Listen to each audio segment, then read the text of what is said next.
What's up, everybody?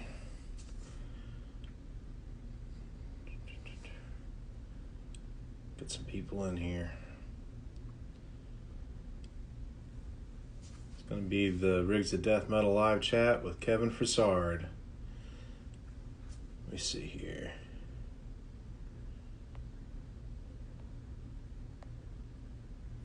Just waiting on Kevin to get in here. What's up, everybody? Thank you for joining us. Just waiting on Kevin to join in now.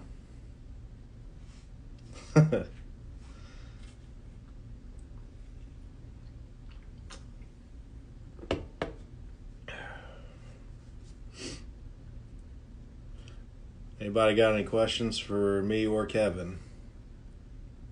What's up, boy? There's Kev.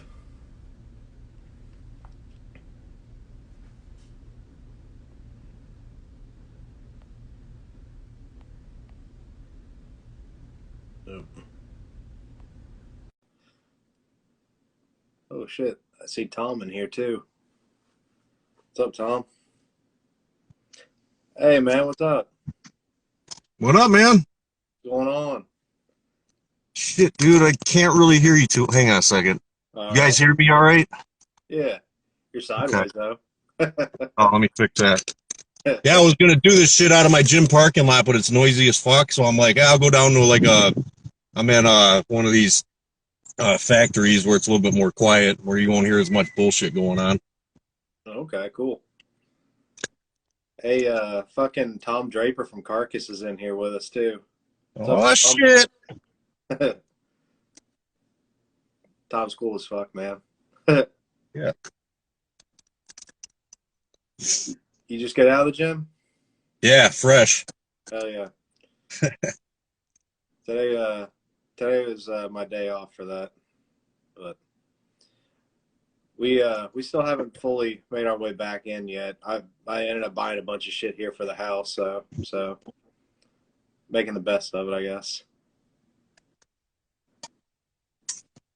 You hear me a little bit better?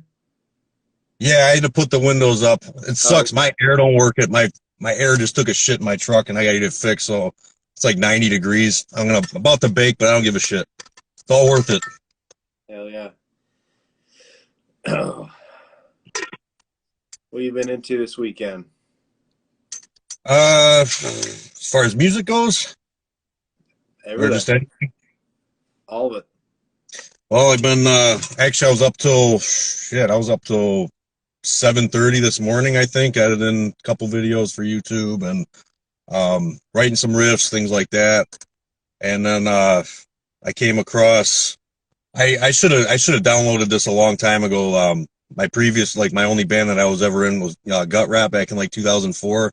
Yeah. Well, Zach, the drummer, he formed a grind project around here called Shit Life, and I downloaded their whole discography. I've been just blasting it. It's a good time. It's good shit. Hell yeah. Yeah. That's awesome. I watched Yeah, your and I'm trying to get out. I might do some fishing here in a little bit if the weather holds out. We got a threat of rain like all week, so hopefully I can squeeze that in after we're done with this. nice. Yeah. I work tonight, so What time? I go in at 11. Okay. Night owl, huh? Yeah, I'm used to it by now, but yeah, it is what it is. Yeah. I watched your Black Thrash video earlier. It was some good shit. Thanks. Yeah, I'm just breaking in the strings, and it's like if I come up with something, you got to keep that algorithm happy too when you're a content creator, whatever it takes to do that. Yeah. Like that's a whole laundry list of topics you could get into for YouTube stuff if anybody ever was interested and figure out how to keep all that going. It's a lot of work, man, to say the least. I believe it. From what I gathered, it's even tougher than the Instagram algorithm. Yeah, I'm still. I mean, every so often, I'm still trying to learn what it's thinking and all this shit, like what it wants, what it doesn't want. It's tricky. Just when you think you got it figured out, and then you try, and then you didn't do the right thing. But the whole point is just keep uploading content that people enjoy. Yeah, absolutely.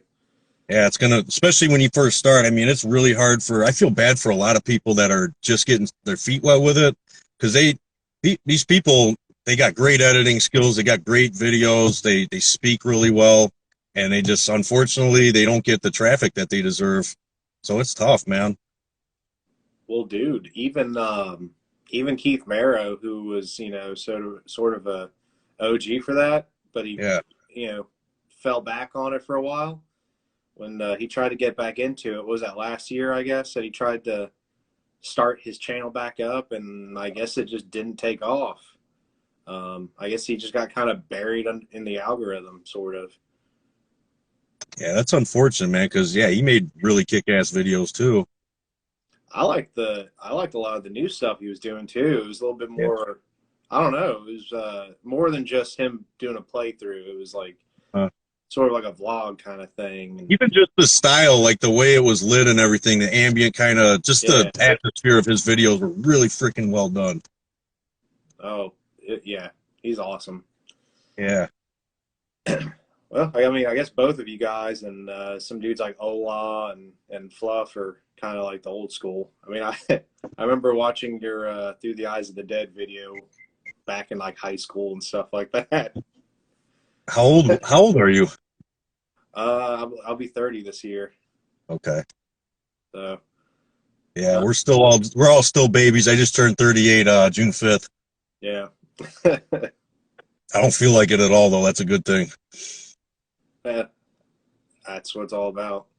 I Yep. mean, consistency with training. Look at guys like Mike O'Hearn and CT Fletcher. Mhm. You know, or Terry Crews or any of those guys. If you're consistent with it and keep up with it, then Yeah. no reason you can't be Yeah, if you thriving up to start at an middle early age. age, you just maintain always taking care of your body and whatnot, man. Yeah, you just it's basically your fountain of youth. That's you beating the time clock. Yeah, absolutely. Yeah. Well, we'll get down to brass tacks.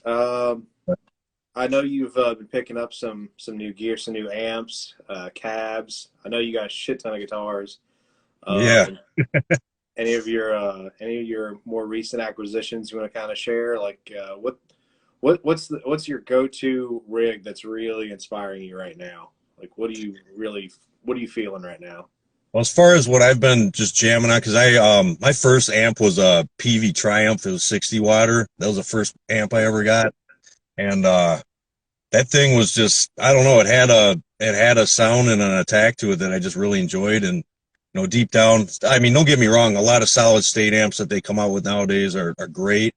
They'll get the job done, but I just um that I had a soft spot for that PV, man. It reminds me of just those old times like that. And I always wanted to have like a 5150, and unfortunately that 6505 that I ended up buying, that was going to turn into just a clusterfuck of trying to get it to play it at like bedroom levels where I'm living. And I just decided in the end just to sell it off to somebody who could appreciate it and enjoy it. So that's what I did. And then at that time when I got that 6505, which was last year, um, that PV Invective, that mini head was on pre-order, and it just kept getting, the goalposts just kept getting pushed back when they were going to release it. But deep down, like when Ola demoed it and just the reviews I was reading through and what that thing had to offer, I wanted one of those really freaking bad. And then being on eBay, Reverb, fucking just searching for stuff all the time, I came across one that was used, and at that point, it's like it's a brand new amplifier. It hasn't been out for fucking more than like probably a few months, give or take. Yeah. And I grabbed it, and yeah, it was, dude, I love it, man. It's an incredible amp, man. And then I wanted to pair it up with a uh, like a 2x12, because that's what people were suggesting when I was going through a lot of the forums and the message boards for just getting an overall better sound, because I just had that little Randall that came with my that Diavolo, that little 1 watt is a bad son Yeah. of a bitch too. But I deep down I wanted that PV Invective, so I picked that up, and then I got that cab that came from a manufacturer called 440 Live. They're out of California, I think Hmm. Riverside, California, I think it was. And Yeah, I even push it up to 20 watts, man, and I can still play it at bedroom levels. I'm like, dude, this thing's sick. That's awesome. Yeah. And but what I would like to throw in front of that guy would be like a tube screamer or something like that. And what was cool is as I was thinking about that the other day, somebody reached out to me, emailed me and said, "Hey, me and my buddy, we started a pedal company. We got a YouTube channel, blah blah blah. We'd like to, maybe send you something that we got to check out." I'm like, damn, so I'm kind of in talks with him right now, and obviously demo it and review it for everybody, and yeah, check it out and see what it has to offer. So I would love to have a tube screamer to throw in front. Yeah. It fills in any extra void, like it will beef up your low end and just give you a little bit extra, that you're missing from the amp. Yeah, absolutely. I mean, Especially going for like a nasty, death metal tone. for sure. I got this weird, I don't know, maybe psychosomatic thing where I always have to have some kind of OD in front of an amp. It's not the same without it. Yeah. I think I've got like 4 different overdrives sitting around now. But Well, you see the difference when you actually put that into the application. You see, all right, this is what I need to do from now, and then you're just kind of setting your ways with that. yeah, it doesn't matter how much gain an amp has on tap, unless you push the front end, you get like the compression, you get all that stuff going on. It's not the same. You just can't really duplicate it any other way. Yeah, and then whatever version of the circuitry on that pedal or whatever else you add to it, it's going to give it a different, I guess, taste of their distortion or their tone and what have you, like their little equalizer. Oh, absolutely. Like I bought one of those little Marshall governors, like the GV2. You throw that in front of any kind of 6L6 kind of amp, like I got a dual rack, but you throw it in front of a 5150, anything like that, and it's like it's instant carcass tone. Like gets like a little bit of a Marshall kind of a taste in there, just enough to get like that Heartwork kind of sound. Yeah, but you just don't have to spend that kind of money on one of those Marshalls. Exactly. Yeah. I remember watching a thing on those Invectives when they first came out. For like the full size, I didn't really look too much into the mini one. Don't they have a like a DC output or whatever, like for pedals, like pedal outputs or whatever? If I remember off the top of my head, they do. There's yeah, when I go home, I'll have to get back to you on that and take a look at it again. Or if somebody's available to check that out while we're doing this too, they could obviously answer that question. But I mean, yeah, as far as effects loop and the USB and all that kind of added bonus from that amp, yeah, that's all on board. You get a lot of bang for your buck out of that amp. I got mine for $550 and they're going for like $690. Wow. Yeah, I couldn't say no, dude. Like, this is a perfect opportunity to check this amp out. Damn, I didn't know they were that cheap. Yeah, and it was only used for a few minutes, a month or two, give or take, or whatever it was. Yeah. And I mean, I'm trying to remember the features. It's built-in gate, built-in boost. Yeah, right? yeah. Then you got a tight switch for doing like if you're a start-stop kind of guy, like the Genty stuff, that's on there. Okay. That crushes your tone a little too much, so I don't ever have that engaged. Right. Yeah. But everything else on that thing's sweet. I will say that the noise gate on that thing's just a little too aggressive. So yeah, I got my I always forget the name of this manufacturer. It was a limited run noise gate pedal from I think it was from Germany. That the key in the gate. Yeah. Yeah, that thing's sick, man. Lichler. I can't say. Yeah, you know what I'm talking about. Yeah. So I know who you're talking about because I looked at those too. I ended up having my buddy Michael Klein make me one of his ball gag noise gates. That thing's sweet. I finally got it plugged in 4-cable method with my dual rack last night for the first time. Pretty awesome. Yeah. Yeah, because I was looking around for like a Fort Zool or something, and they're just not out there. Everything's just unavailable. That thing is really sweet. and Lone Wolf Audio, they've got the Endless Blockade. That one's pretty killer. Uh, Um, and either one of those, I think they both have options to run. You can either do two cable, like just in the front or the back of an amp, or you could do both. yeah. But they don't suck out all the tone like an NS2 or whatever. Yeah, they definitely do that a lot. Some of those other ones out there that are like that, yeah, they'll do the same thing to you, and then yeah, just cut your notes off too early. Yeah, absolutely. Um, Going back to my little guideline thing here. Where I know you definitely have a preferred tone, like you always have had a pretty signature tone, I think, consistently throughout your channel. I mean, what really inspired you? Like, is there like a couple, like a specific guitarist or several that you kind of modeled like your own sound after, like some early albums that maybe shaped your taste with tone? I'm always chasing after like that early mid '90s scoop kind of sound. I just love that. It Oh just yeah, sounds ballsy, you know what I mean? I mean, obviously you have to do a couple different little tweaks with it. Like it can't be just so scooped it sounds like garbage, but I still prefer, yeah, to have a scoop tone just because it reminds me of all those early '90s death metal albums that I really enjoyed, like the Scott Burns productions and all that kind of stuff. sure. So I'm always like trying to incorporate that kind of tone. Um, but yeah, like lately with recording and things like that, it's been a little challenging for me with the plugins to get that to happen because what I've been using from Neural DSP, they're still a little bit too favored in the mid range, especially like the Fort Nameless. It's really hard to get like the nasally, just really high mid kind of tone out of it. So I haven't even really. I got so much out of that Gojira plugin. That's been like my primary go-to now. The thing Yeah, just sounds great, you know. I kind And of it's got figured. that. It's got pedals. It's got the Yeah, 10 band EQ on there that the Fort Nameless don't have. It's a hell of a fucking plugin, man. It kicks ass.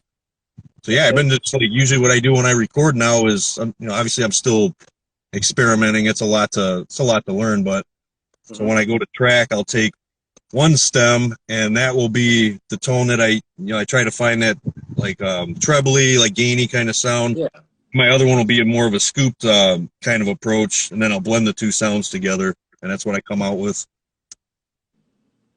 yeah, absolutely. I kind of figured you'd gravitate towards what is it, the Natos or whatever a little bit.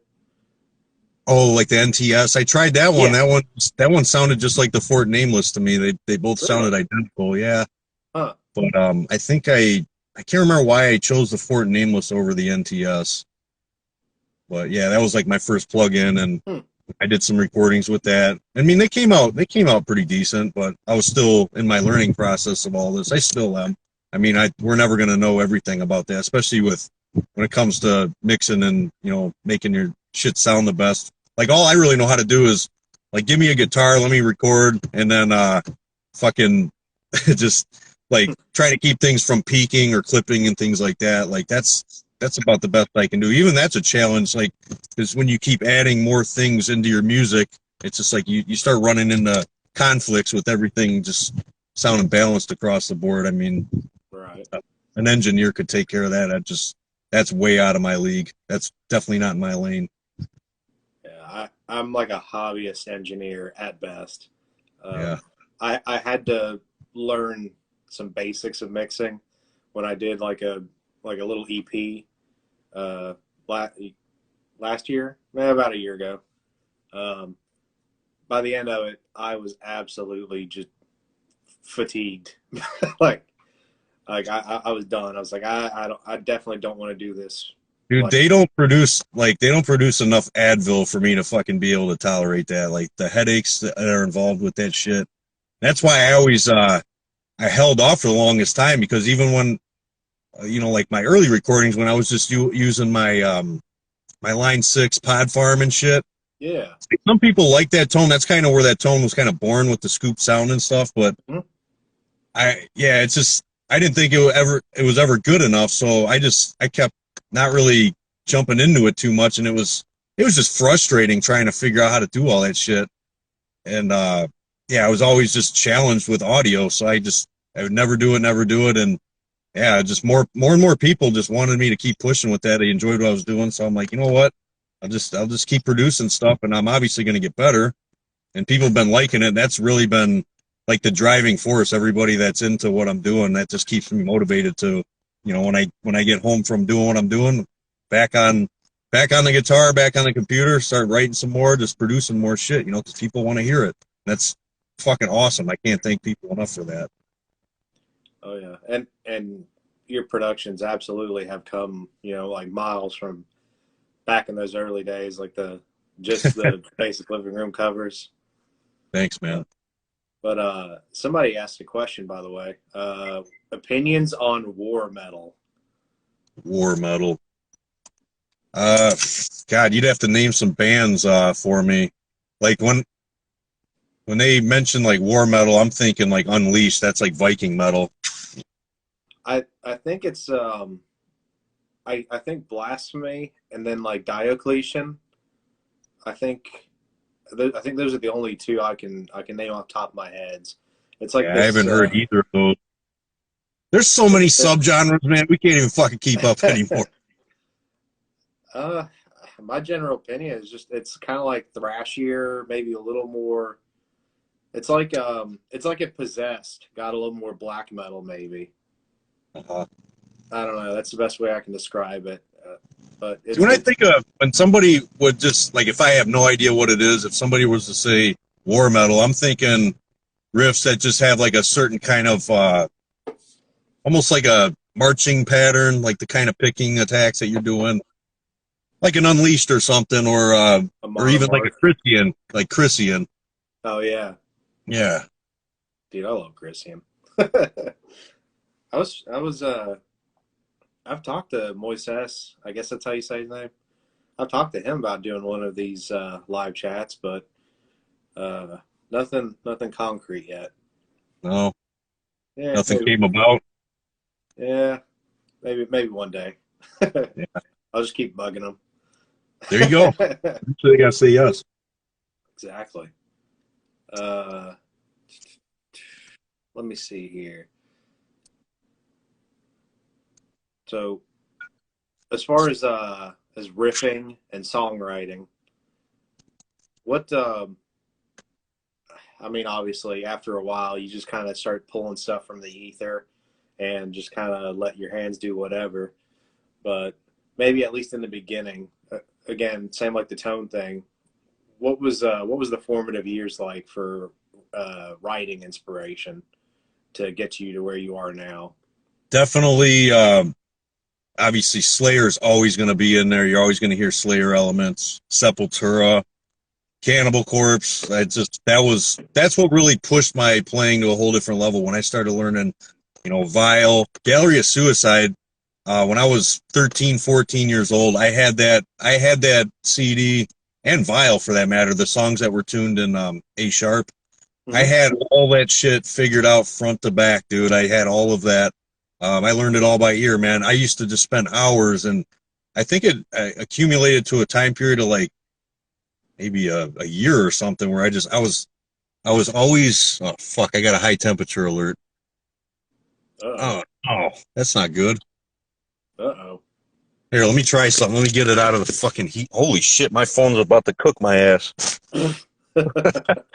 Can't cook that picking hand, I'll fucking kill you. Damn. Yeah, let's try it. Shit. Yeah, we'll see what happens here. If I go out, man, I'll come back. All right, man.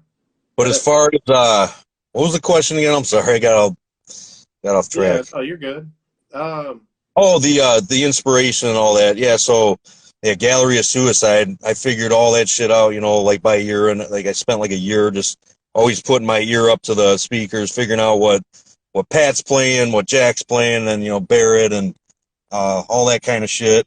And I got really good at it. And then there was a period of time to where my dad had not seen me playing, you know, because I was still young and parents divorced and shit. So my dad would come pick me up, and he hadn't seen me play for a while, and he had no idea I was listening and playing this kind of music. So we go to a Guitar Center, and that was the story behind that Randy Rhodes, that USA Rhodes that I got for $500 brand new, which is unheard of. Yeah. But yeah, I was able to play that in the store, and I was playing like all these different Cannibal songs, and my dad was just like blown away. And then over a period of like over an hour, just sitting there playing all this stuff, my dad was like, "All right, Kev, we got to go." So unfortunately, I had to give that guitar back to the guy and walk away like this, like, "Oh man, I need that guitar." And then yeah, it was like you know, about a week later when my dad picked me up again, it was my early birthday gift. He ended up buying that thing for me. Hell yeah. Yeah, so it's like I earned my stars and stripes from learning the Cannibal stuff. But yeah, as far as influence, that was one of the big ones right there too. And then turned into like I was always writing like the Suffocation, like Origin. Before I ever heard Origin, I was playing a lot of those. I just wanted to see how fast and nasty and chunky I could get my gallops and stuff with you know, all that shit. And then when I heard Origin, I'm like, dude, I've told Paul Ryan this many times when I've seen him when they'd come around here, and you know, he'd take me backstage. I met Mike, and he took me on their tour bus, and I got to talk to Jason and Longstreth. Oh, Dude, cool fucking shit, man. I'm telling you. But yeah, he actually gave me an Unmerciful demo because they're really good buddies, you know, because some of the guys in Unmerciful were in Origin. So they're yeah. all good friends. They're all from Topeka. And yeah, I've told Paul many times, I'm like, Origin is the band that I never started because like that kind of sound was what I wanted. I just wanted as fast and as fucking pissed off as possible. They nail it. Absolutely. Yeah. But then they kind of took on a life of their own with the arpeggioing and stuff like that. I wouldn't have probably incorporated that in like to my style. I'll do it from time to time, but I don't let it like steal like the whole song. Because to Right. me, it's like you do too much of that. Like a lot of the tech death that's out now, it's just everything just sounds like a giant guitar solo, and to me, that's just not heavy. I can't go like this to it, you know, and get all crazy Yeah. into it. I know exactly what you mean. I think the live chat last week, we were kind of discussing that. I think it's been brought up a couple times on here, like kind of where the line is drawn with tech death.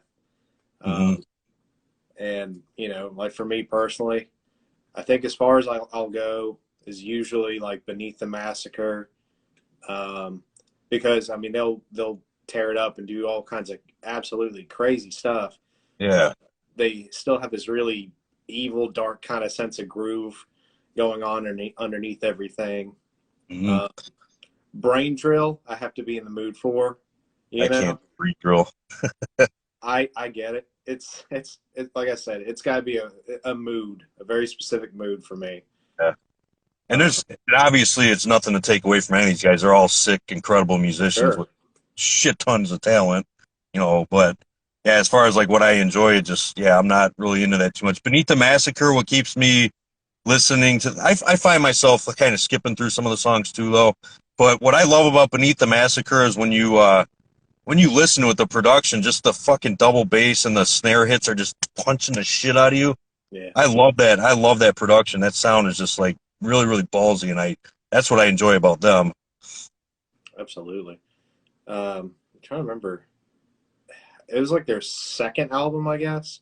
The one that Yeah, had I this. think that's Mechanics of Dysfunction, right? Yeah, yeah. Uh, that that one's just that one's just kind of like the pinnacle. Um, their last couple ones they've done have kind of gone back to that a little bit. Like Uh-huh. they did a record that was way further into the whole shreddy tech death thing and kind of lost me a little bit. And then they kind of came back and Yeah, started incorporating like the heavy grooves and real thick riffs and stuff back into it. yeah. I wish they'd do more. They put out like kind of a comeback album and then COVID hit. Oh, So Fearmonger. yeah.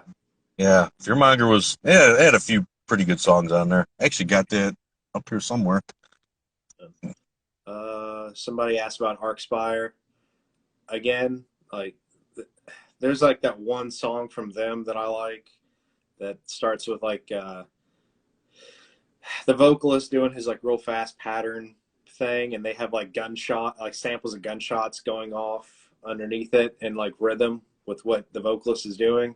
Hmm. I thought it was like a drum sample, like a snare hit at first.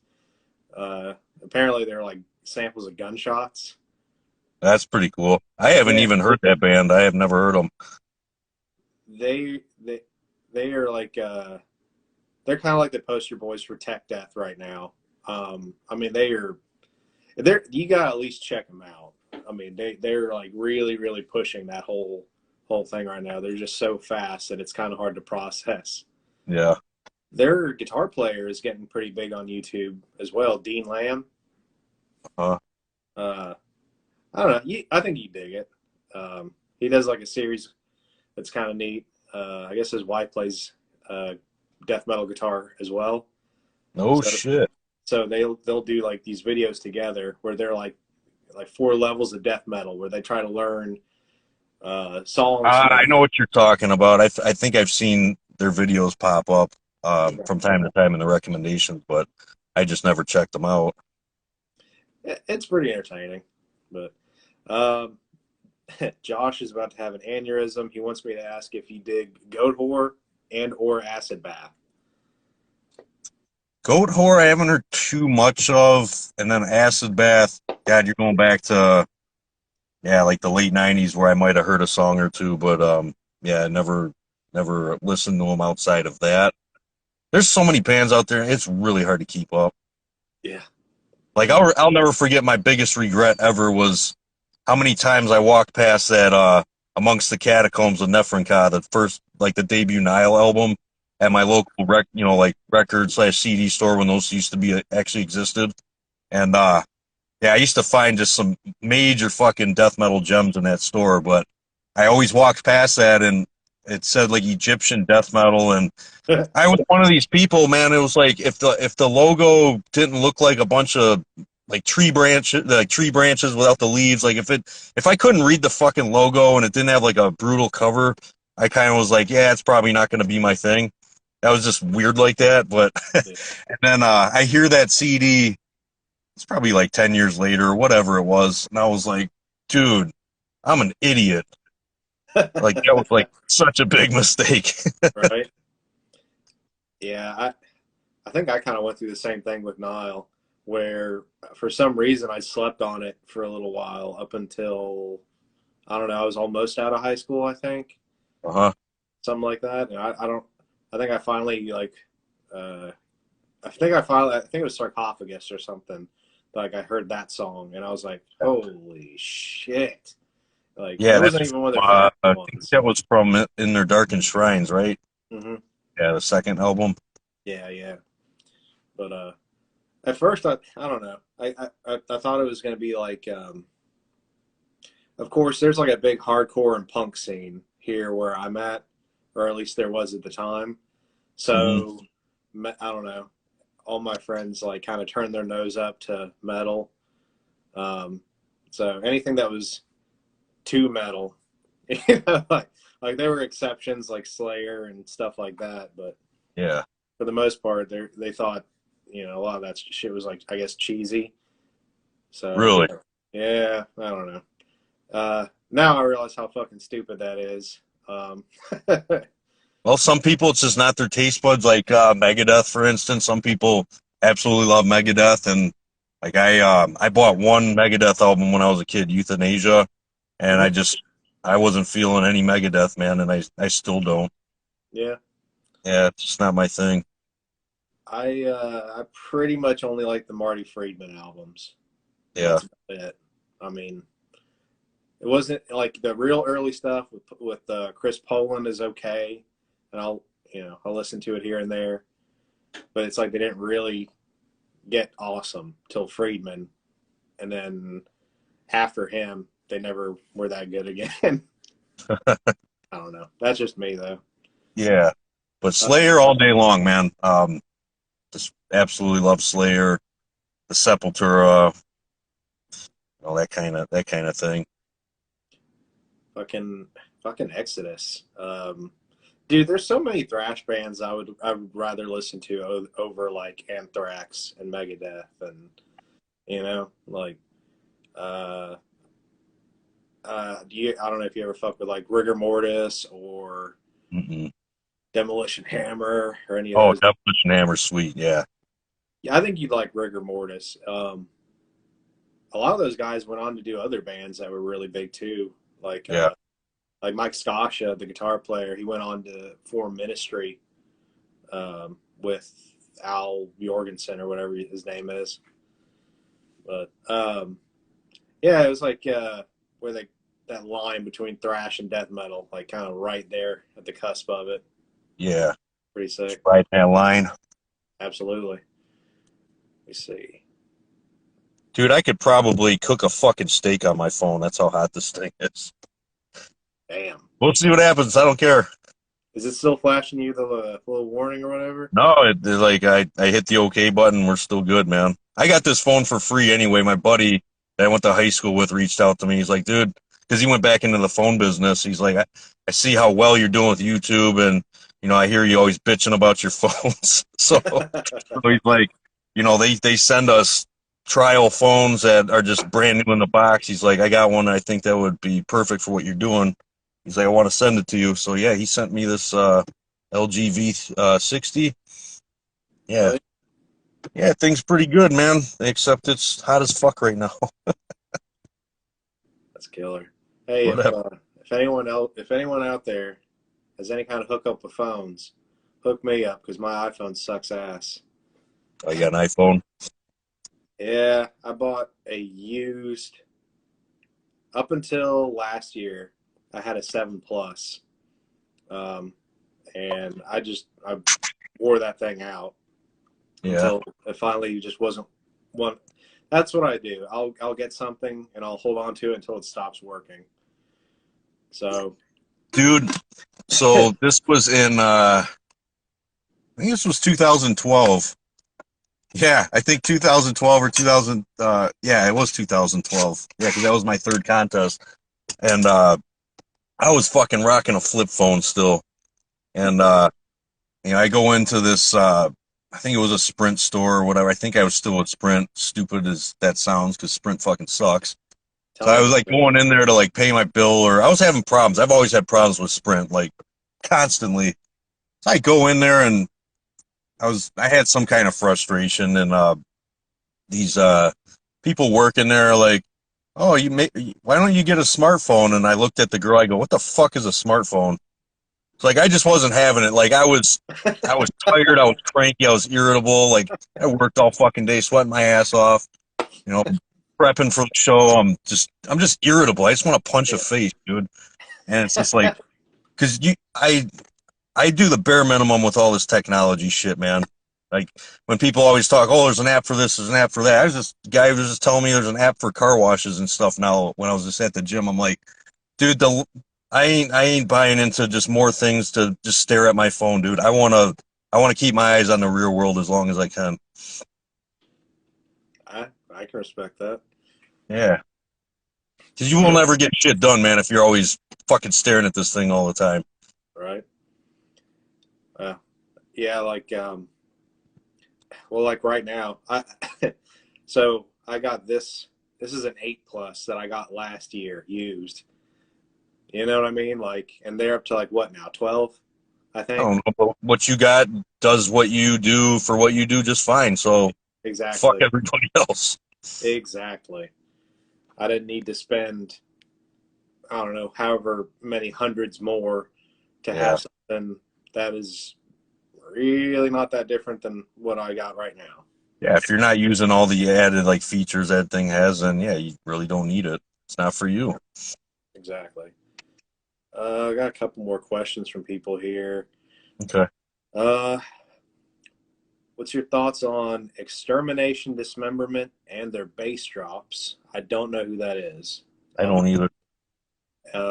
Sorry, man. I think bass drops and metal, it's cool but cheesy at the same time. That's my thought there. And It then could be also, overdone for sure. yeah, uh, which if you're gonna try to pull those off live and have like your drummer have the little sample thing off to the side for him to hit, if you were actually lugging that shit around and having them run that through the PA, I'd be hard pressed not to overuse the shit out of it to make it worth the while. You know what I mean? Yeah, bands like Aborted and stuff pull that off really good. They Yeah. put them where they need to be. Yeah. They don't they're not overused. They don't overstay the welcome. And then someone asked about cytotoxin. I've heard them. I can't really comment. I haven't heard enough of them. I haven't heard them either. I was thinking it was sort of like tech death, but not super shreddy, like sweep, like nothing but sweep arpeggios. I think it's more along the lines of like Zenith Passage and Surreption and bands like that, where like, you know, real rhythmic and a lot of start stop kind of stuff. Mm-hmm. From what I remember, I could be completely fucking off. Heard them. I haven't heard those bands either. There's so much. Yeah, I'm a big fucking nerd. So, well, when you grow up on certain bands or whatever, you just kind of latch on to them and you hold on to them and you just listen to them over and over and over again. Yeah. Like I know it's in one of your, whenever I was when you sent me like the format for like my top death metal albums and stuff like that. I was just thinking Hour of Penance, the Vile Conception. That album, I can't believe it still works. Like, it's just, it's so perfect. Right. That's awesome. Man, we got a lot of people asking questions about different bands right now. What's your favorite Mortician album? I know you got to have one of those. Hacked Up for Barbecue. It's like, how can you really pick another one? You know what I mean? I know, because they all do the same thing. But we love it. Basically, you're asking, like, which one has your favorite horror samples on it? Is almost what you're asking. Which one feels like it has the greatest impact or gets you fired up the most? Yeah, dude, like that sound clip of like When a Stranger Calls, right there at the very beginning. What was that, Blood Craving? Yeah, it is Blood Craving, yep. Like, that is the coolest fucking intro to a song ever. Yeah, I remember a local radio station up here used to make the radio quite often because it was like an hour. It was from a high school. Like, they played death metal from whatever time to whatever time, and I used to tune in every Friday that they did that. And yeah, Mortician. I called in and requested Mortician a couple times. Did you play some Mortician? This little fucking kid cracking his voice and shit, hasn't hit puberty yet. That's killer. That's somebody else I want to get on here is fucking Roger from Mortician. We all want to see another Mortician. Like, come on, man. We've been waiting how long? Like 70 years? God. He teases. Dude, do it, man. You know? Do you follow him on here? No, but I need to. Dude, he teases new material all the time. If not, yeah, you do, like, you know, you be playing through riffs. I'm guilty of that too, man. It's just like I'll be a scatterbrain where I'll like get into something, then I'll get into something else. I'll get distracted or whatever. Yeah, I'm guilty of that too. So I'm sure he's probably got a little bit of that or just a lot of shit going on. Yeah, he runs like a storefront in Vegas right now. It looks pretty cool. Really? I got a Mortician hat that I bought directly off of him. Dude, I guess he like prints a lot of stuff there in his store. Okay, so you got a press and all that. Mm-hmm. Yeah, super. Yeah, that's right. Because they got Mortician Records. They got all their merch on there that they sell. Yeah. Dude, they've got Mortician shower curtains. I gotta get one. Fuck, I'm getting one. Oh, dude, no way. If you name it, he's got it on there. Like, dude, it's crazy. Getting me a fucking Mortician shower curtain. Me and my wife were talking about getting our 7-year-old a Mortician backpack for school, like a Hacked Up for Barbecue backpack. Yeah. That'd be or the House by the Cemetery, not the front, but the back. Yes. I got sent to the office for that shirt back in like freshman year. I had that shirt. And Yeah, but they had it backwards. It was on that was on the front, and then House by the Cemetery cover was on the back. And I Okay. remember my teacher fucking sent me to the office, a dumb bitch. I had quite a few T-shirts over the years that got me either kicked out of a mall or sent to the principal's office. It's just part of the fun of it. It is.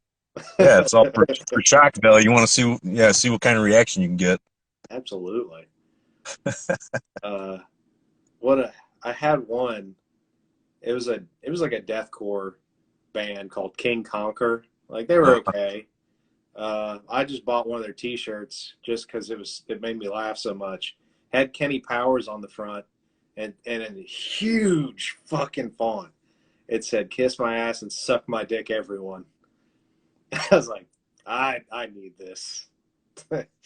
Perfect. Yeah, it was awesome.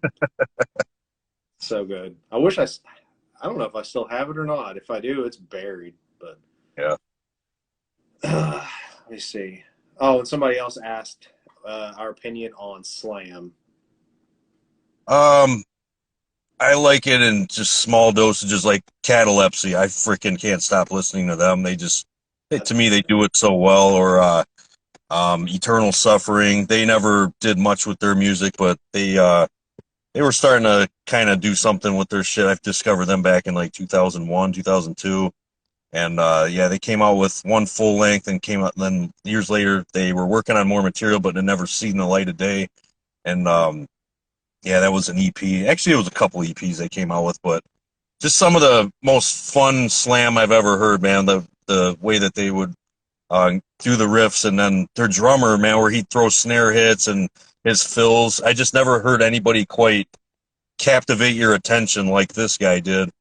So yeah, like, there's a couple bands hit or miss, like Devourment and stuff. There's a couple I can pick from them that I get into, but yeah, I mean, overall, I'm not really big on slam. Yeah, I uh, I I really really love that last Devourment record. The what was it, Obscene Majesty? I I think is haven't what. heard it. That's they ended up getting on Relapse, didn't they? I think so. Yeah. I know Eric Rutan did that record with them. Oh yeah. So, uh, I mean that one, I think you'd like it. It really stands out from a lot of their older stuff. Hmm. Like, um, uh, like what is it? Molesting the Dead? Is that what it was called? Blessing the Decapitated. Yeah, yeah, yeah. Yeah, same. Yeah. The first Devourment song I ever heard was it was Festering Vomitous Mass. When I heard that intro, and then when I heard that, I was like, "Oh my god, this is so fucking awesome!" It's fun for sure. Yeah, cool shit, man. Absolutely. Yeah, that new record, that's the I'll one. have to give it a listen, man. Especially since Rutan produced it. Oh yeah. Like I've never heard something sound that good, but still sound so fucking nasty and filthy. Still have that primitive kind of sound. Yeah, Yeah, like they nailed it. Like they really did. I'm gonna check it out. Let me see here. What are what kind of goals have you set for? I know being into the whole bodybuilding thing, I know you know something about setting goals for yourself and Yeah, and looking at. seeing through that you're gonna do what you say you're gonna do. Yep, yep. So musically, what are you trying to set for yourself or with? Hey, Justin's on here. What's up, man? Get back to fucking work. Go make coffee for all the idiots at Starbucks. Get off your phone. But yeah. So where are you trying to set the bar for you with your channel and your music and just everything?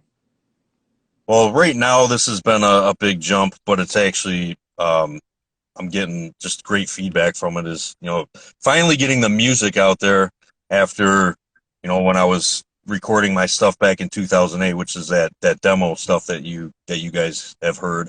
Hmm. Where it's like played over MIDI drums and things like that. Trying to get those songs all up to date, recorded.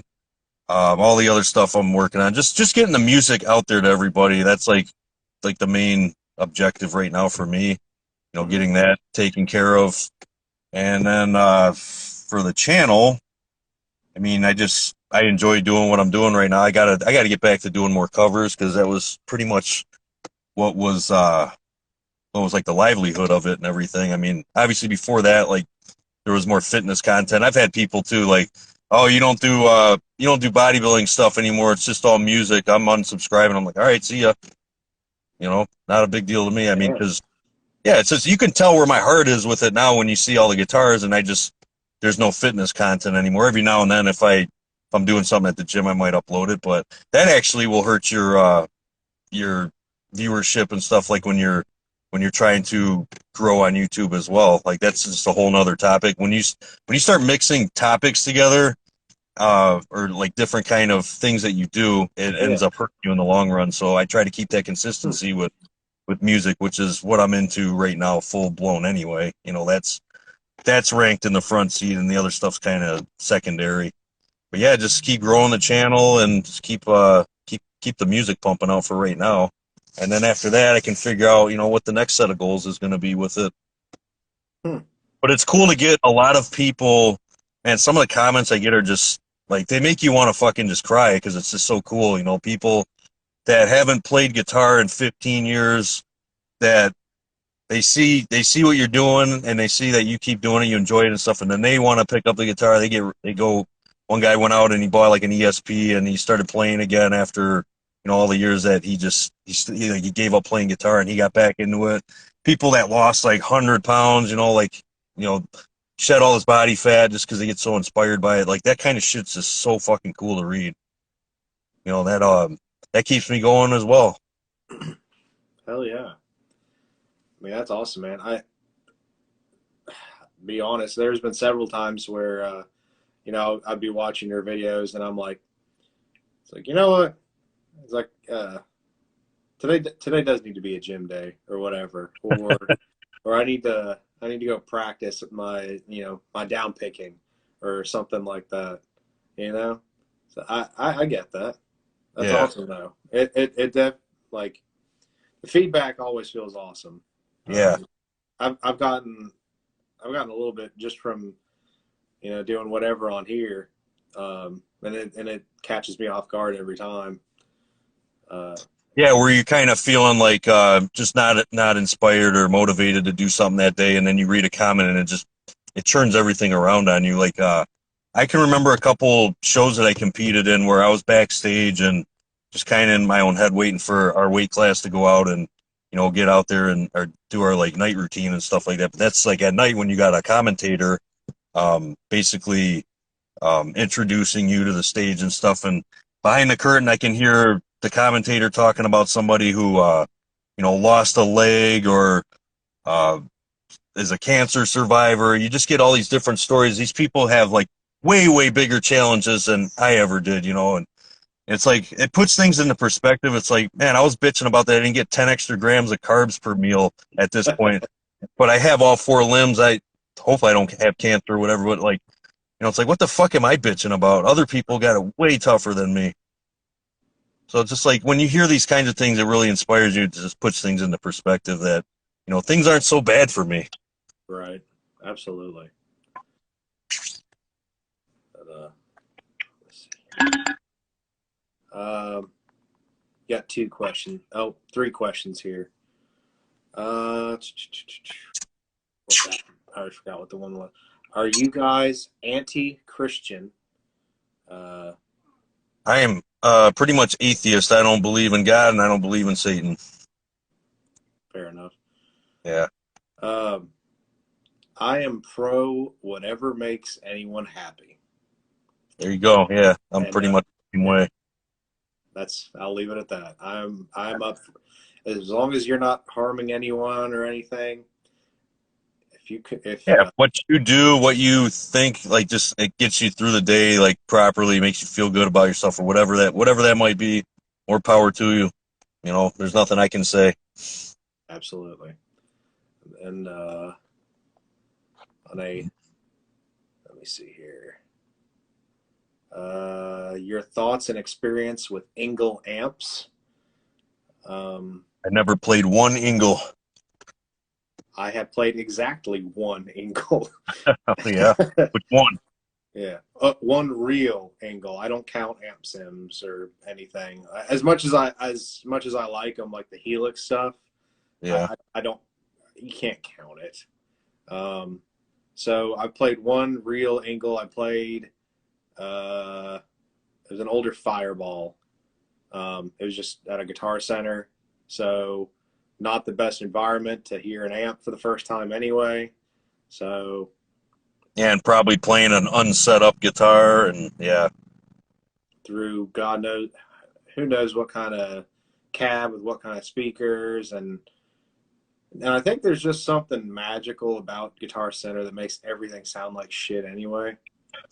Like, Yeah, yeah. I don't know what it is. Like you could bring your own rig that you've put together for years and just set it up in a Guitar Center, and just being in that room will just make it sound like asshole. I don't know what it is.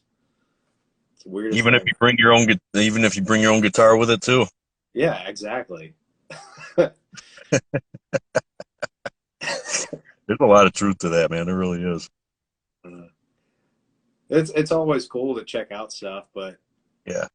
like I think there's been exactly one time where I've been to a Guitar Center and actually played something that I was like, man, I actually want to buy this. This is actually really enjoying playing this. Uh-huh. And it was a Schecter, who I used to hate of all brands. It's one of those Sun Valley super shredders. You know what I'm talking about? I don't think I know that one.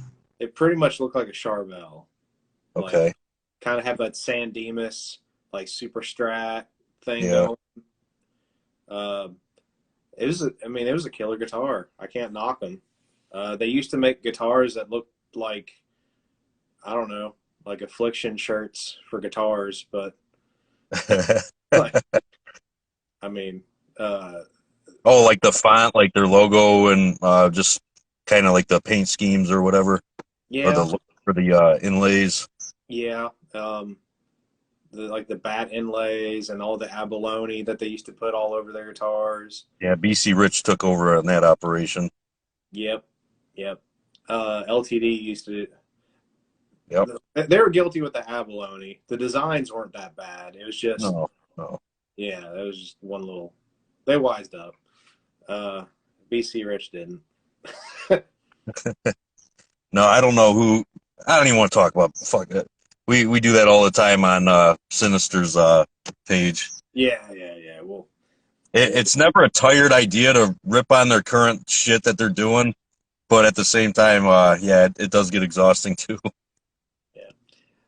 I try not to. I try not to get roped into just bashing on brands, especially when it's like kind of low hanging fruit a little bit. You know what I mean? It really is.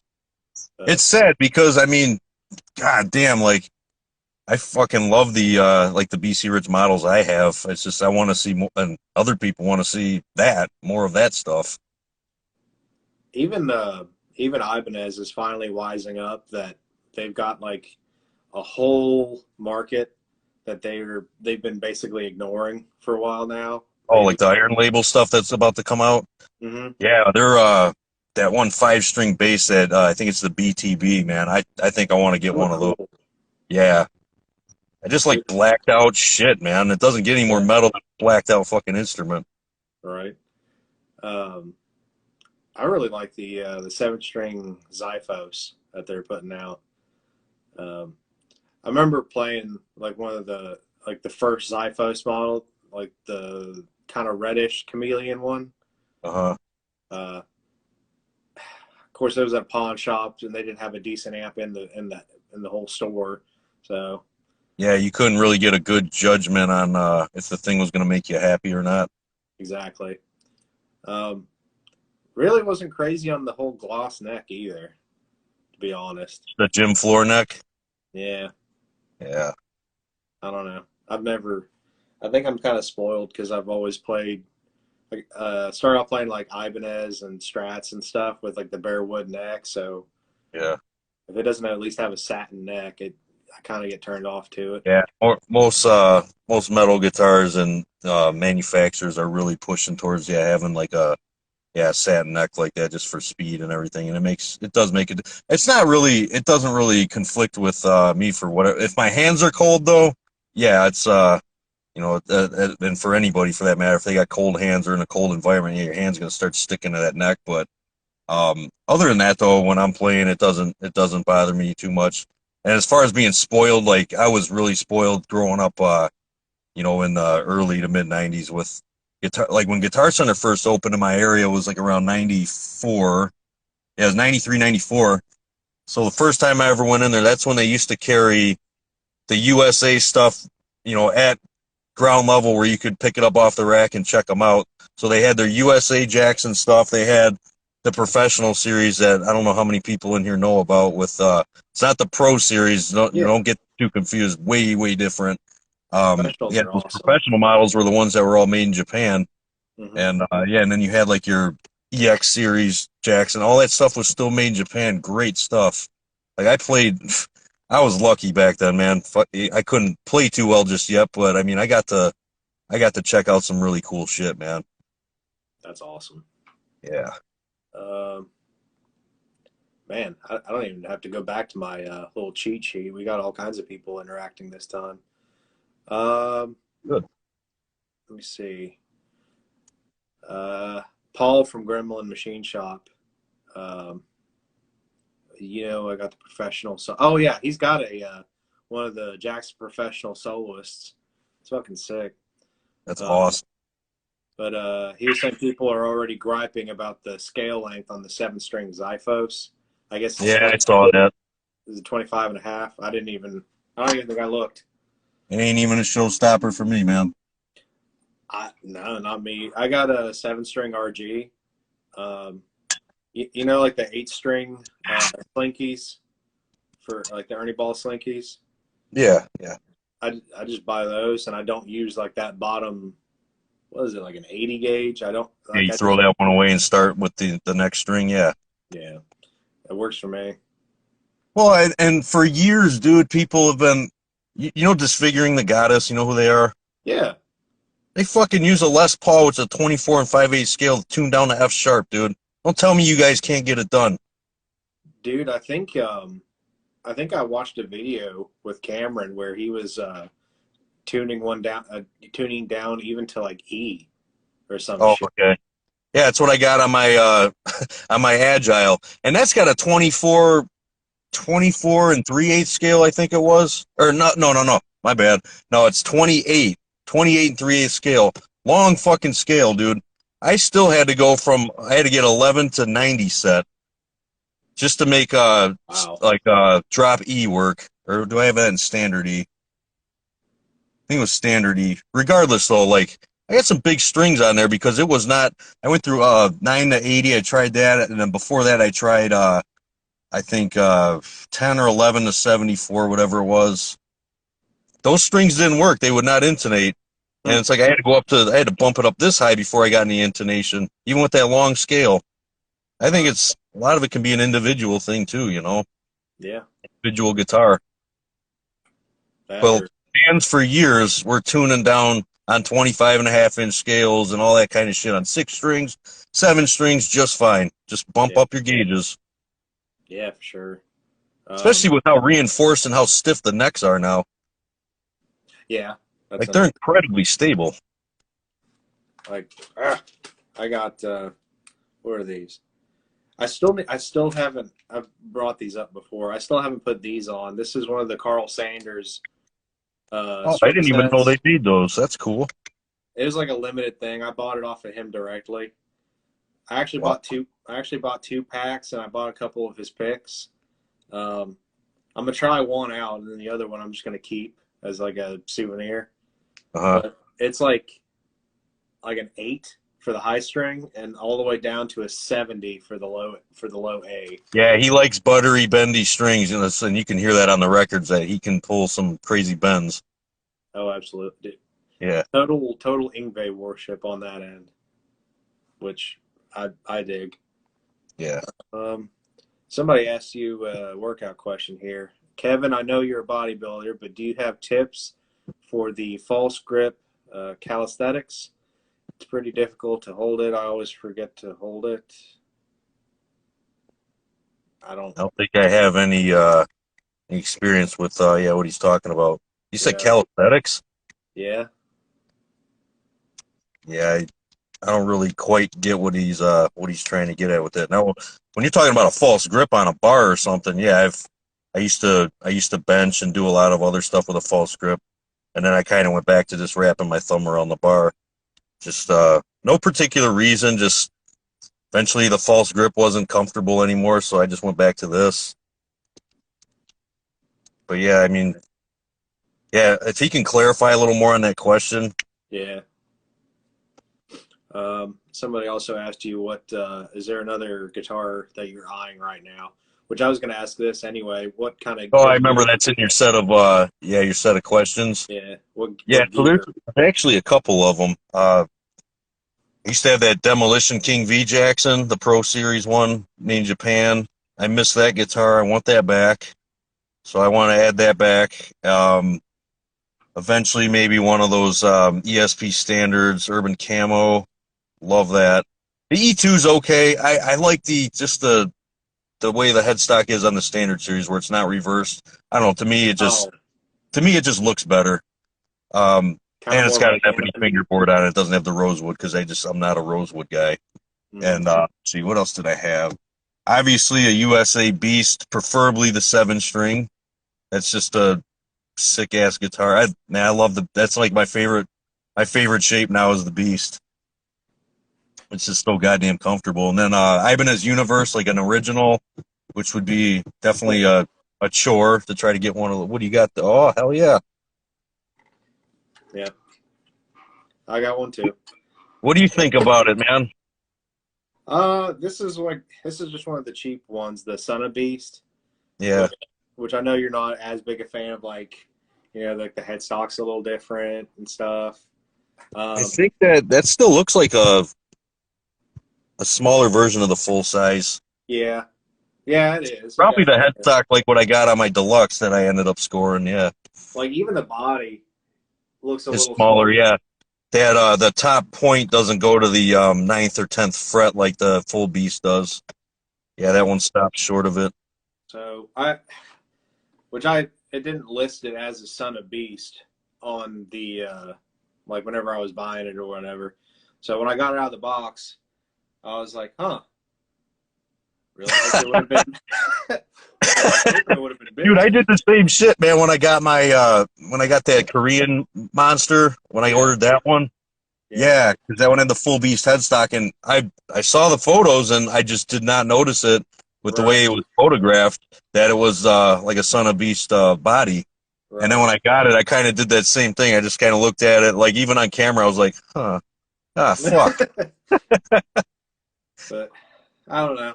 This is my only like real like pointy boy that I got. So Yeah, I've already done a few things to it. Like I got the Mammoth Slinkies on it. It's in drop B. I put an X2N in the bridge. yeah. So I mean it Does it handle the sounds. low tunings pretty well? Oh, The oh, that dude. pickup, the pretty clear and everything. Yeah, the neck pickup works. Well, I'm only use the neck for the neck is the stock one, Okay. and I Yeah. just use it for some leads because Yeah. I like the '90s bubbly neck pickup kind of leads and stuff too.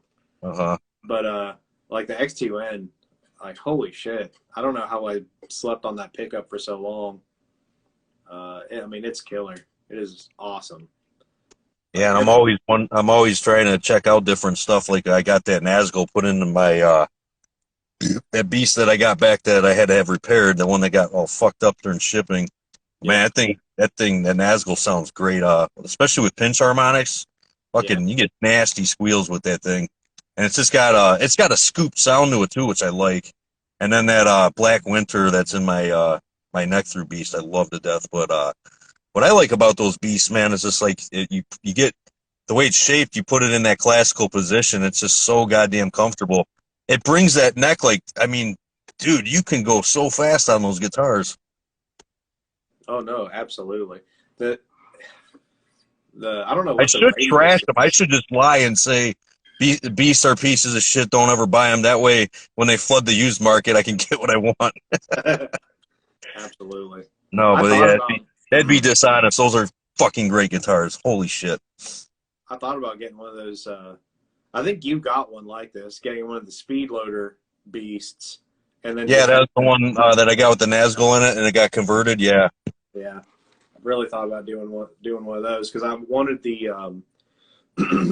either the quilted or flame maple red, like go for the total Brian Hoffman kind of thing yeah, because that's why I wanted one, you know. But yeah. If you can find one, man, yeah, go. Like, what's nice too about it is, if I remember correctly, that speed loader Floyd Rose, that was actually it was one of the higher quality ones. I think it was like based on like the type of material that the metal's made out of was German, I think. And so the plate is good. You'll just have to take you'll have to find the other saddles. okay, Yeah, so hold on. That's what we did with my guitar. We saved that plate. I didn't get a whole new Floyd Rose. We upgraded and changed the saddles, and hmm. yeah, everything was good. The nut was fine because I just blocked it. Now, if you're gonna actually go ahead and start doing bombs on it and shit, yeah, you're gonna have to get a different nut. Yeah. Who knows? Maybe I'll just keep an eye out one day, you know. But Yeah, I mean, they're out there. I know this somebody's thing's. holding on to my 7-string Beast out there too. Oh yeah. Yeah, it's a fight, man. And we don't even talk about like I can't remember who I was having this talk with the other day about oh, I think Historian, when he was doing his live stream, I dropped in and I left that comment. It's like when it comes to BC Rich, it's like with other brands, you don't talk about how we talk about BC Rich, where it's just like you feel like it's such a treasure when you find one of those good ones, and it's just you get really excited. Or at least I do, because I just love those guitars because they have such an identity. They have such a unique thing that makes them like apart from everybody else at what they offer. Yeah. Well, there's so many different iterations and like little quirks and Yeah. different lines, different years. I mean, I guess Gibson kind of has that to a degree, just because they and honestly, it's not even really. It's more of a bad thing with them than anything else because they've just changed hands so many fucking times that there's entire like eras that people will automatically just write off like Hmm. and that other people love. It's weird. I don't know. Uh, I've actually to the whole pickup thing.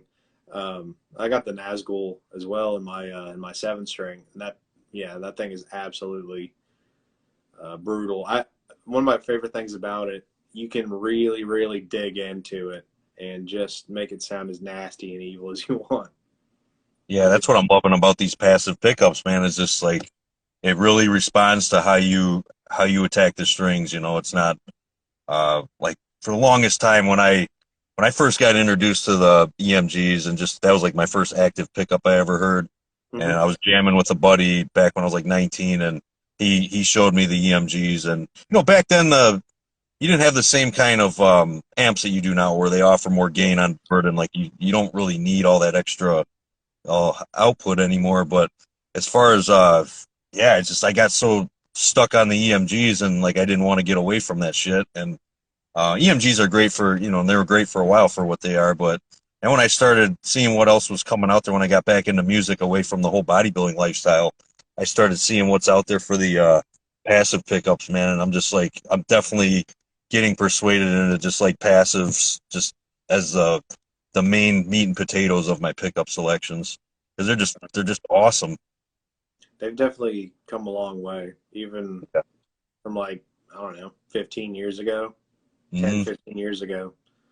There's all sorts of like metal pickups out there now, and come full circle, and people have found ways to kind of tailor the EQ of a pickup without going super crazy overboard on output. So you get like that clarity, but it's still kind of it sits exactly where you want it to sound heavy. Yeah, where it's not fizzing into the amp and you just can't hear what the hell you're playing. Yeah. I'll tell you one newer set that I was really impressed with was it's another set of Duncans, the Alpha Omega set. I haven't even heard of those. It's one of the other dudes in Periphery. Okay. He has like a signature Paul Reed Smith, and I played one of those at a Guitar Center, and the guitar itself was cool. Had like a satin neck and stuff, and the cool finish. But the pickups, they're what really impressed me because it's like they just sat exactly like perfect. They weren't too much of anything. You know what I mean? Like everything was crystal clear. They weren't the most aggressive pickup I ever heard, but that's not a bad thing. You know No, what I and you can make it more aggressive. Yeah, if you just Yeah. find some of your rig, obviously. Right. But you had a great foundation of something to work with that you already liked. Yeah, absolutely. So, yeah, those things were just absolutely just dead on perfect. Now, like the Nazgul or like the X2N are just like pure fire breathers right out of the gate. Like, Yeah. if you think, Punch. yeah, if you think like harmonics and all that shit pop off on the Nazgul, dude, the X2N, like, you've probably played one, right? I haven't. No, I haven't. Like Dreadful Goose, he's always Yeah. pushing the X2N and get an X2N, get an X2N. Fuck everything else. I'm willing to try it, definitely. I mean, because a lot of great metal fucking musicians, have played them too. Yeah, I'm always willing to throw different things in my guitars instead of having all the same of everything. I like having that variety. Oh yeah. But yeah, dude, like everything just kind of pops out of that pickup. Like Yeah. every harmonic, all the notes. I mean, it's just like it's like the guitar becomes kind of touch sensitive after that thing is in there. Then that would be the perfect pickup. Actually, I went on their website and I was doing like the pickup selection thing, where you punch in what wood your guitar's made of, and I like question that thing. Do you really? I don't It's know. suggested for my green soloist to throw in an X2N. It's a basswood guitar, so I don't know. We'll see. Yeah, I don't know. I've tried that with a couple different guitar configurations that I have, and a couple of the suggestions it's given me, I'm like, really? Like, I don't know, like some kind of like the Mark Morton Dominion neck pickup as a bridge. And I'm like, fuck out of here. What? Think it's way off, huh? Just weird shit. Like, like recommending like neck pickups for a bridge and stuff like that. And I mean, maybe, but I'm not gonna. I know I've heard the same thing with some people throw a EMG 85 in the bridge. I don't know what that would sound like, but Apparently, like real fat, like real dark sounding. yeah. From what I've never tried it. That doesn't sound up my alley at all. Yeah. I guess it would depend on, if like whatever the guitar sounds like. Yeah, and then you just got to try to go after, like, match the pickup from there with whatever you're dealing with out of the guitar before you upgrade the pickup.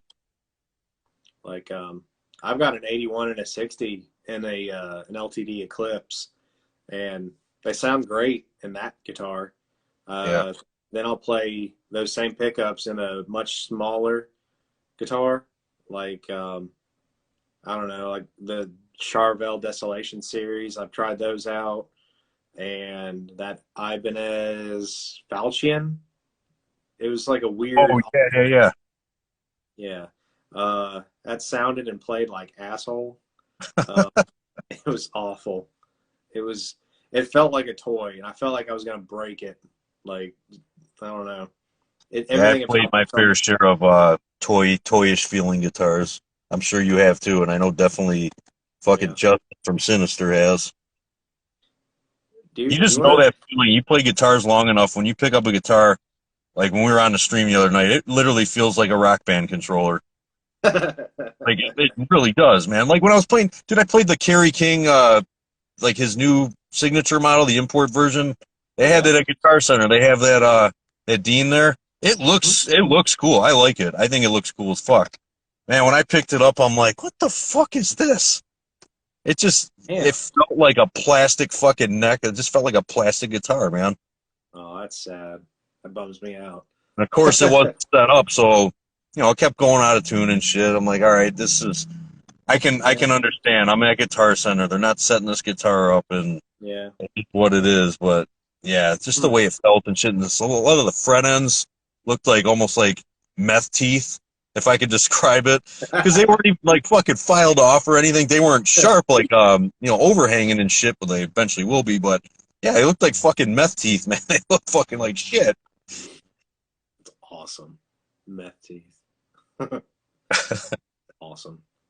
Oh, hey, this was a convenient timing. Kevin, what do you think about Ibanez? I like Ibanez. I've been eyeballing the shit out of Prestige models and like Universe stuff.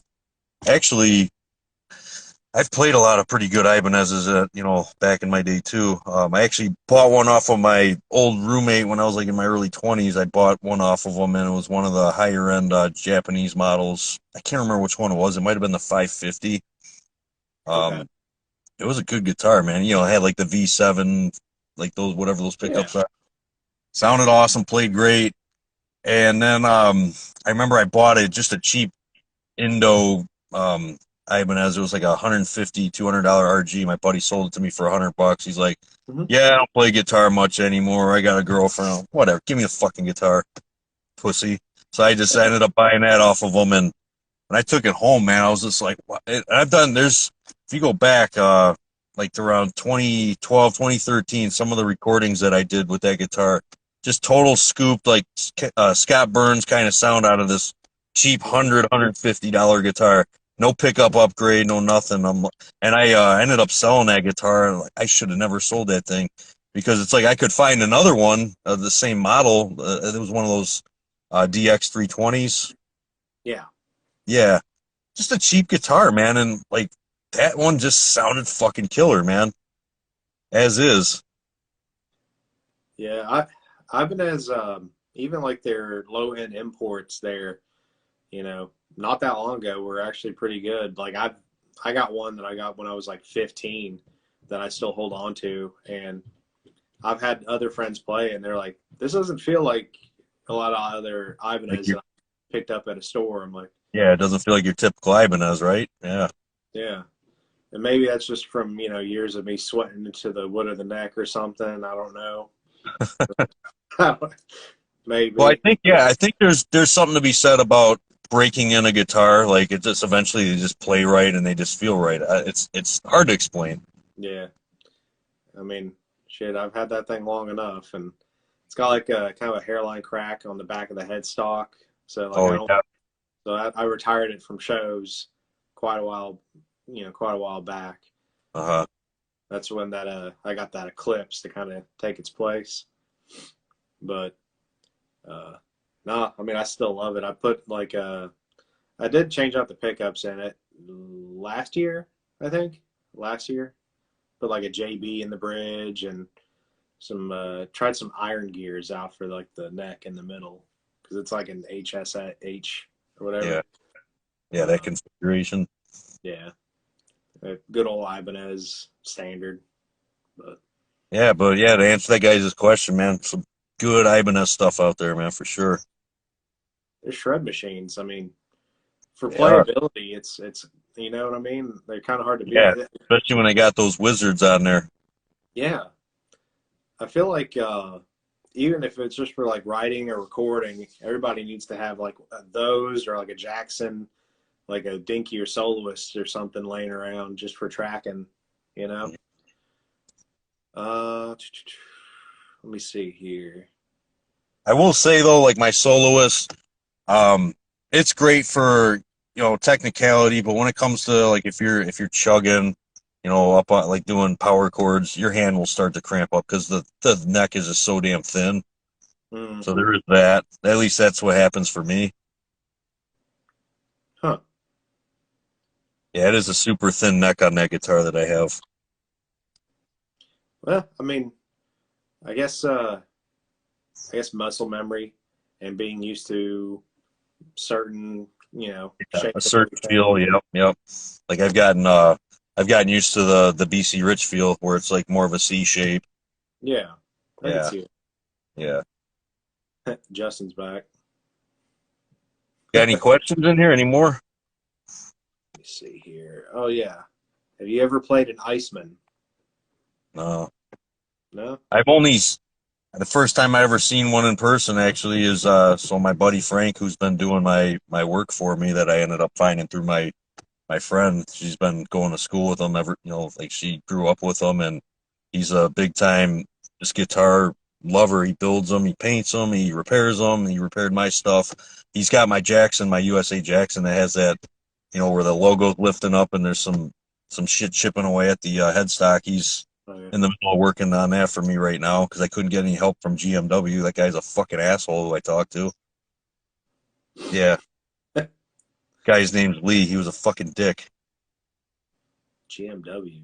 What is Yeah. that? GMW guitars, they've been around for a while. I mean, guy does phenomenal work and shit, and like they all do. They do work for like Jackson and stuff like that. So I was hoping this guy was going to be able to help me out, or like, luckily I got help from my other buddy. He said like, call the sources, because that's what happened when the guy from eBay got the guitar to me when I bought it from him. He had two contact numbers, and one of them was GMW, and it was that guy Lee, and it had to do with the what was happening to the logo, and I just wanted to see how I'd go about getting that fixed, because apparently there was replacements for getting that logo, or getting like I guess it was like an overlay to just drop a new one over it, but according to him that don't exist. I don't have time for your measly little repair. I'm too cool for you. Yeah, he was like one of those kinds of guys where he could suck. He basically sucked his own dick. He's had that attitude. And then I remember the one that really pissed me off. I was like this close to just like chewing his ass out too when I said yeah, that's fine. I said I got a guy up here who's really good with guitars. He's been building them for like over 20 years. He's like, well, I've been doing this for over 33 years, so I definitely got him beat. I was like, you're a fucking cocksucker, man. I don't give a shit. I didn't ask Yeah. you that question. It wasn't a dick measuring contest. I just don't like people like that, dude. I really can't even put myself in that kind of headspace. Like how can you be that conceited and that insecure at the same fucking time? Talking shit like that to a complete fucking stranger. Hmm. I don't know. Uh, Yeah. People are fucking weird. Yeah, if you read some of the meme comments, those are a riot, dude. Those are so much fun. I saw some the other day. I read some off to my wife even. They were funny as hell. I don't know where that came from. Like I ended up turning into a Chuck Norris Chuck Norris facts kind of thing.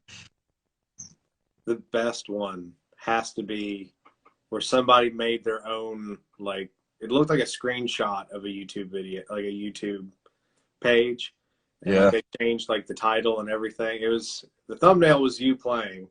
They were Uh-huh. like, first time playing Mary Had a Little Lamb, please don't tease me, or something like that. Oh, I think Something like Justin pulled that up the other day, or somebody pulled, like when we were on live stream, one of those guys pulled that up. Yeah. that. That one got me pretty good. Uh, Oh then yeah, somebody left one too when we were live streaming that night too. They said Kevin tells his GPS where to go or something. I can't remember what it was. It was something like that. I was like dying, dude. that's great.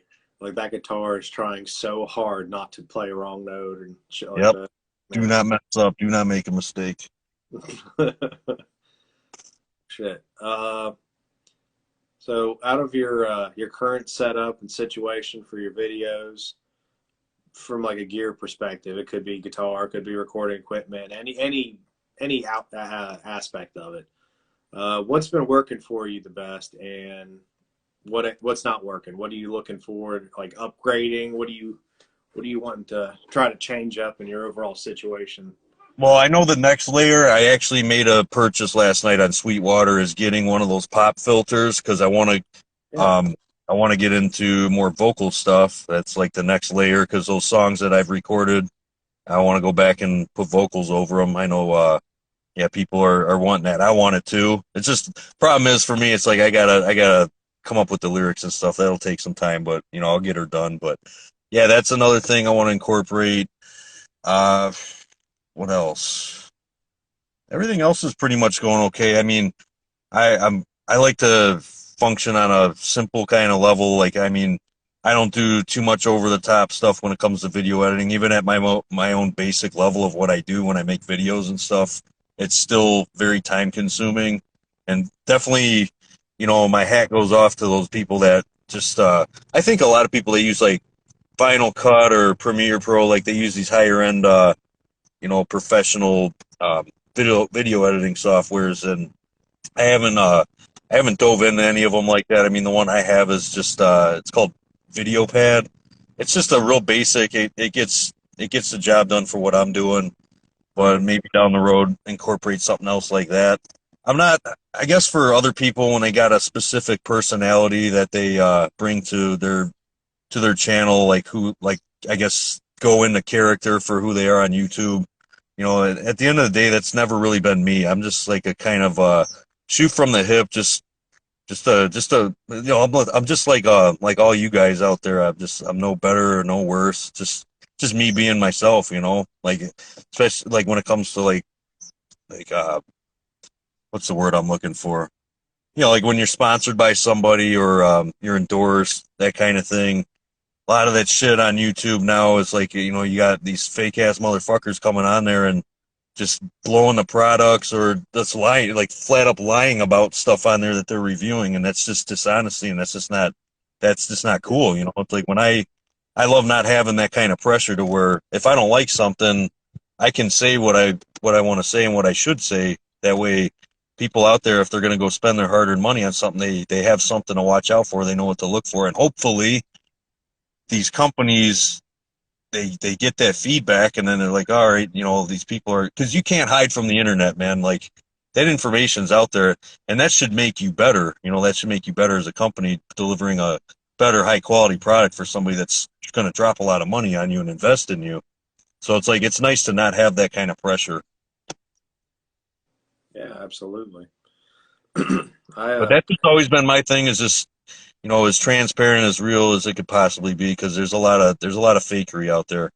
Pretty much life is filtered now. Everything's filtered. Like, you know, people's pictures on Instagram that they post, a lot of fakery with that, especially in the fitness world.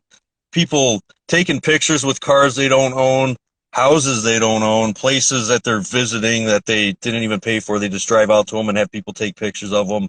Like, or they put shit on credit cards and they're actually broke as hell.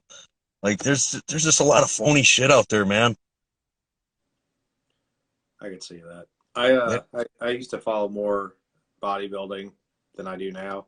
There's still a few power lifters that I still, try to keep up with. The whole bodybuilding world's kind of weird. I don't know, It is. but Now that I don't compete anymore, when I walk into these gyms and it's like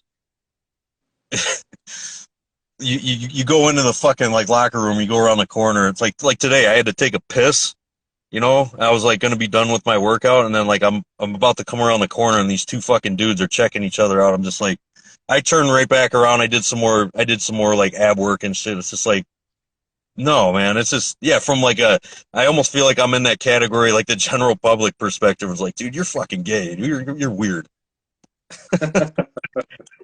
And I can see where that, you know, obviously that stereotype comes from, because people like that are doing that shit. yeah, yeah, But a part of me had to kind of be like that. But like when I was posing, it was in the privacy of my home. You know, I didn't bring that shit to the gym. or you saved it for competition, or Yeah, yeah. yeah, And I did all the way. I mean, like, yeah, I'd post like progress pictures here and there to my coach. I don't know if I had Instagram yet or not. I can't remember. 2017. Yeah, I did. Okay.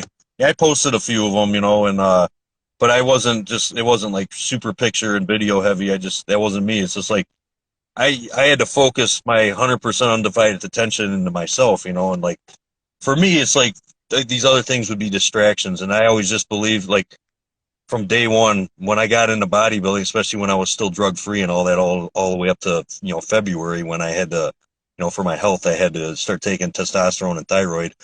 I was like, no fucking way is anybody going to do this better than me, at least in my area. I wanted to wipe the floor with everybody and show people what could be done without drugs. And I was just like, you know, so, so into that kind of lifestyle. So that's what I did. And, yeah, all the way up to like the day of the show, I remember like when I went to go get that pro card, and I was in the baggiest clothes possible. Like, I was basically swimming in my pants and my fucking hoodie and shit. And, these other people are just like sharing their selfies that they took, all their progress pics all the way up to the show, and, basically just talking themselves up. And yeah, when it came time and my coach was going to put that Dream Tan stuff on me, because you put that on, at the show, it's one of those kinds of applications. He pulls out the drop cloth, the painter's cloth, and he's like, all right, man, let me paint you up. And then as soon as I took my shit off, everyone just went like, oh, fuck, dude. And that was like the best feeling in the world, because I knew I fucking had them. It's with anything in life, dude, you have that mindset where it's just like, you got to feel like you're unstoppable. Just have that kind of confidence. But as far as, that whole lifestyle is just kind of done with me now. It's like, if I walk into a gym and people are having conversations about metal and, that kind of shit, and then other people are talking about like, bodybuilding shows, I'm going to go talk to the metalheads. It's like, my head and my passion's just not there anymore. I mean, it's still like the biggest part of my life, is obviously because it's a lifestyle. I've been doing it for almost 24 years. So I still go in there, I kick ass, I give it 110%. I essentially train like I'm still doing a show. Just like, I only have one setting. I have that whoop ass button. Like, I always bring that intensity. But yeah, overall though, it's like I'm thinking more about the music. Oh, I get to go home and write fucking kick ass riffs, or I get to record and, just do that part of my life that I'm more into now. Absolutely. Can't half-ass anything. You gotta go into it, whether you're writing, like you're, in a professional band and you're getting ready to go on tour, you're trying to put out the best product you can, or, yep. You're going to the gym with the mentality that I'm not going to go get in shape. I'm training. Like, yeah. You gotta have a sense of purpose with all of it, Anything that takes hard work is always going to give you your best bang for your buck. That's just anything. Absolutely. That's the mindset people got to have, man. It's like this whole, they do it. They've done it with fitness where, 20-minute abs and shit. They do that with guitar people too. 20 minutes to better, like if you never play guitar, you'll be playing in 20 minutes. Like that shit just, or you'll play as fast as George Callias in fucking 20 minutes with this tip and shit. It doesn't work that way. It's time invested, man. Absolutely. You got to fucking do the grind. No, the way to do it. But all right, man. We damn, time kind of got away from us a little bit. This was fun. How long has this stream been going on for? We started at about 3:00. It's 4:42 now. Holy fuck, man. Yeah. I've enjoyed every minute of it too, man. My phone didn't end up cooking and shit, and yeah, like I was able to stay on with you. I didn't have to rejoin or anything like that. Yeah, it's been good, man. We'll I've talked with Goose and I've talked with Justin about it. We're gonna do like a group thing. I would love that, man. Yeah, I would absolutely love that. We should be able to get all four of us on at once, right? Yeah, we did that the other night on a stream. I had no idea you could do 4 at a time, because I thought it was just a maximum of 3 at a time, but we were able to push 4. Hell yeah. Yeah, we'll absolutely set it up, man. Fuck yeah, we'll do all that. Speaking of 4, top 4 death metal bands. Oh yeah, that was on there, wasn't it? I gotta end every one of these with this same thing. God, the $1 million question. There's so many good bands. I know. I love being the asshole to ask this and put everyone on the spot too. Was it metal or death metal? Death metal. Shit. Okay. All right, I'm gonna give you 2 lists, because I got my current death metal, current 4 that I listen to, and then I got like a 4 that could come from like the 90s or early 2000s. Classic. Yeah. So definitely Unmerciful is one of my favorites. Oof. Yeah. Brutal as fuck. Suffocation.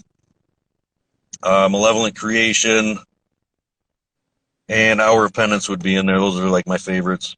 Okay. I Yeah, a forgot little about bit Hour. different list than what most people would probably put. And then as far as like a current day, like what I'm listening to, Catalepsy, I can't stop listening to. There's this band from Russia. I don't know if anyone's ever heard of it. They're called like Buff. I can never say it right.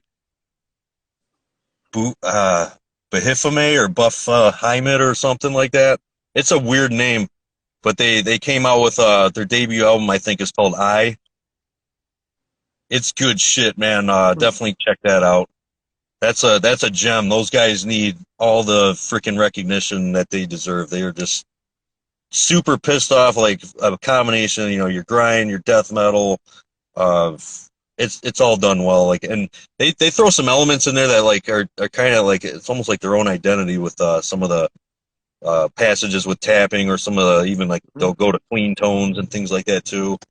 Really interesting stuff. You know, and You'll they got have to variation in their vocals. you'll have to like send me a link or something and messages or whatever. Yeah. Yeah, so let's see. That was two of them. Then another current band. Let me see up in here. Uh, Actually, no, that's not death metal. I kind of got into been getting a lot into Power Trip like the past couple months, and I never really checked them out. Oh, Hideous Divinity for sure, man. Ooh, God, Hideous Divinity, good shit. oh yeah. Who we got here? Fuck, I'm trying to find a fourth. That's Hour of Penance. There's Hideous Divinity, of course. Uh, we'll throw Hate Eternal in there. Yeah, that's another top one right there. But they that could almost be you know, like that's your 90s/2000. That's in like an early one. Yeah. Shit, you got me on the fourth. Yeah, drawing a blank here. Yeah, we'll go with Hate Eternal. Sure. We'll go with that. Yeah. All fail safe. Because it's like, yeah, we listen to what we enjoyed and, you know, bands that have been around that stuck for a while. Finding the new ones is, I mean, there's tons of them out there. I just haven't really came across too many that just like totally scoop me up. Right. But I know they're out there. They're waiting.